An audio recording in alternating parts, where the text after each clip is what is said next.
Today on the newscast, we get an up-close look at Israel's border security fence with the man who designed it. Are there lessons here for America and other nations struggling with insecure borders? Find out next.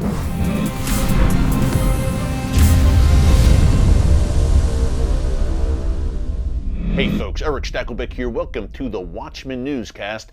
We've all seen the images over the past several months at the U.S.-Mexico border, the chaos there, and the numbers are staggering. Over 200,000 people apprehended at America's southern border in the month of July alone, and the numbers were not much better in August. Remember, many of those people who are caught at the border are then released into the United States.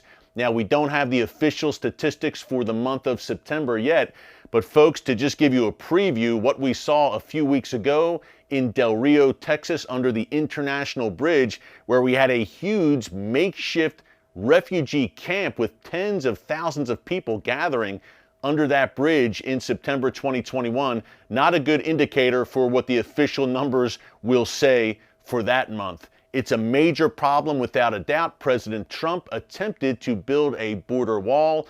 The Biden administration has torpedoed those plans. That's off the table. So what should America do in approaching what is a catastrophe, and that's not an exaggeration, at the southern border? Many people have pointed to Israel and the great success of Israel's security fence that it built along its border with the West Bank, the Palestinian territories there. The West Bank, or what the Bible calls, and what we call here at the Watchman Newscast, Judea and Samaria, the biblical heartland.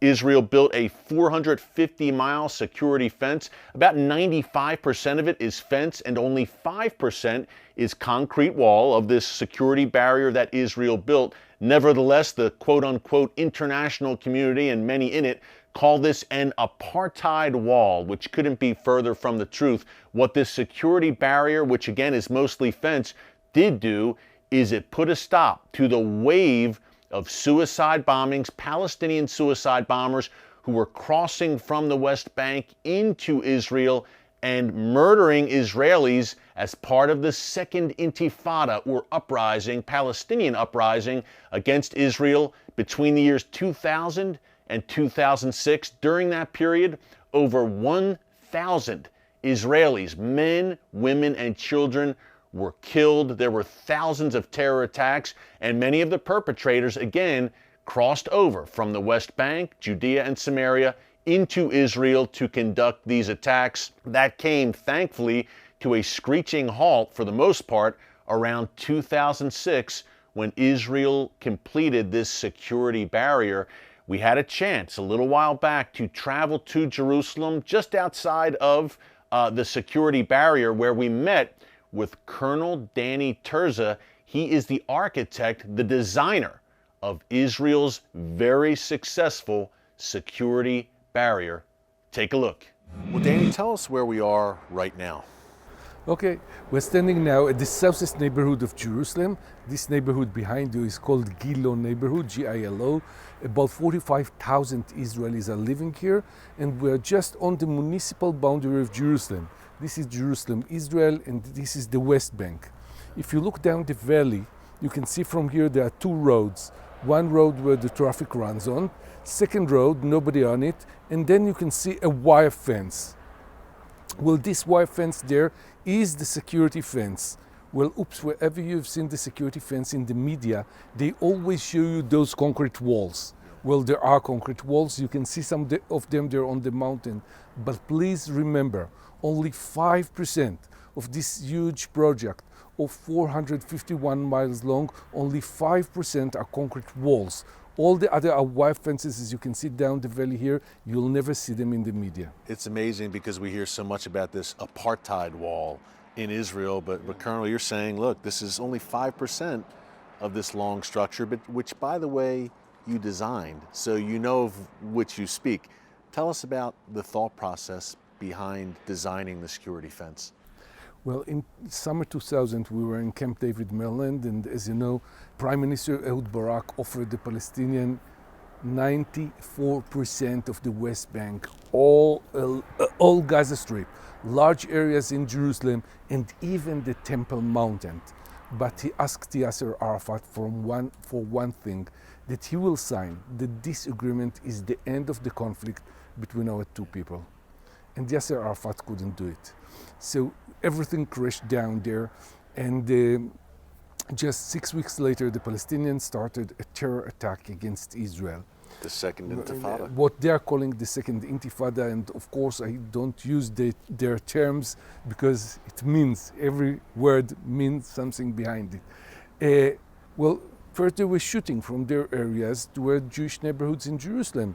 Then they were sending terrorists, first with cocktail bottles and hand grenades, then shooting in the streets, putting bombs wherever they can, and then the suicide bombers and the explosive cars.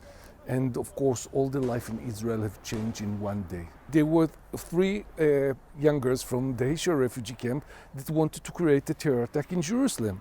So they just took a taxi from the Haitian refugee camp to Lydda refugee camp. When these three terrorists saw the border police here, two of them got cold feet and they went back to the refugee camp. One of them succeeded to get to the bus station there in the street. He got on public bus number 32. The bus was crowded with children in the way to school, and he waited. He waited till the bus came in front of the school, and then he blew up himself. There were 19 children that were murdered in this terror attack, and 62 that were wounded. And everyone was shocked in Israel, not because it was the first terror attack, not because it was the biggest terror attack, then because this terror attack was intended to hit little children. This is not how freedom fighters are acting. This is how terrorists are acting. Well, at that time, the Prime Minister of Israel was Ariel Sharon. You know, Ariel Sharon was a very famous general in the army before he came to the politics. He was in his office here in Jerusalem, less than 1 kilometer from the place that this terror attack took place. He said to his people, I want to go there. I want to see it in my own eyes. They said to him, you are not in the army anymore. You are now the Prime Minister of Israel. You cannot go to such dangerous places. But he insisted, and in the end, they took him to the street. It was all bloody there. Some of the wounded were still on the ground. And although he was in so many battles, he was shocked to see these little children. 19 children. 19 children.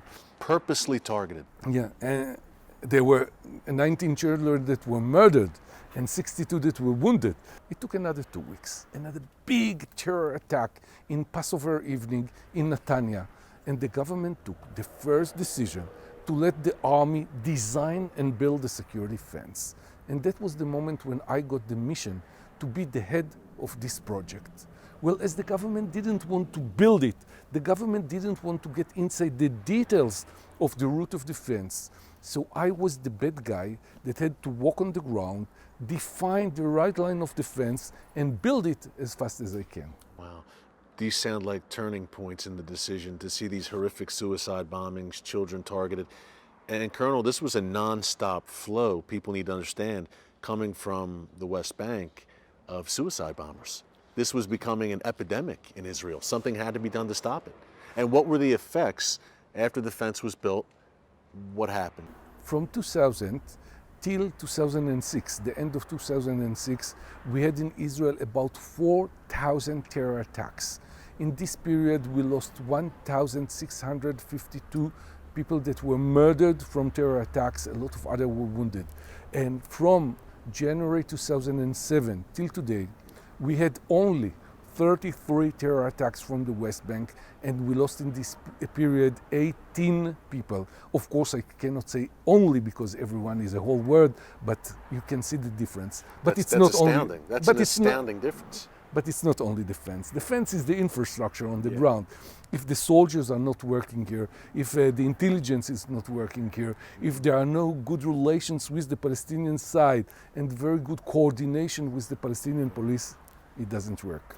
What do you make of the world's reaction? Many times we hear this called an apartheid wall, even though only 5% of this 400-mile-long structure is a wall. What do you make of the so-called international community's view of the fence? Well, as an officer, I have to stop the terror. That's my mission. But of course, I understand what's going on around. First, I have to tell you that it's not apartheid because there are Jews and Arabs that are living in both sides of the fence. There are some Arabs and some Palestinians that are living in Israel, more than 1.2 million Palestinians living inside Israel. Most of them are Israeli civilians. They have everything in Israel. And there are about 300,000 Israeli residents in the West Bank, what is called the settlers. So it's not apartheid because there are Jews and Arabs in both sides, and it's not a wall because only 5% of it is a concrete wall. Very important information there given by Colonel Danny Tirza, again, the man who designed Israel's highly effective security barrier. No matter where you fall on this issue in terms of what America should do about border security, you can't argue that the security fence in Israel, and again, 95% fence, it has done its job without question. It has kept Israelis safe. Hey, if you like that clip with Colonel Danny Tirza, you will love our weekly Watchman TV show. Hey, we're getting on the ground in Israel and other points across the Middle East on a regular basis to bring you the first-hand, up-close view of what's happening in the world's most strategic, most chaotic region and how it affects you no matter where you live. Be sure to check us out every Thursday night at 10 p.m. Eastern Time on TBN and also Fridays at 6:30 p.m. Eastern Time. Don't miss it. Hey, keep my country, the United States, in your prayers. Obviously, the instability at our southern border is just one of many problems we are facing right now. And I have a feeling things won't turn back around until we, as a nation, turn back to the Lord. Thanks so much for joining us here today on the Watchman Newscast. Until tomorrow, God bless you. And remember, never hold your peace. Hey everyone, thanks for checking out the Watchman Newscast. If you enjoyed this episode and want to see more, make sure you go ahead and hit the like button, click subscribe, and tap the bell icon to turn on notifications for new Watchman Newscast episodes every weekday.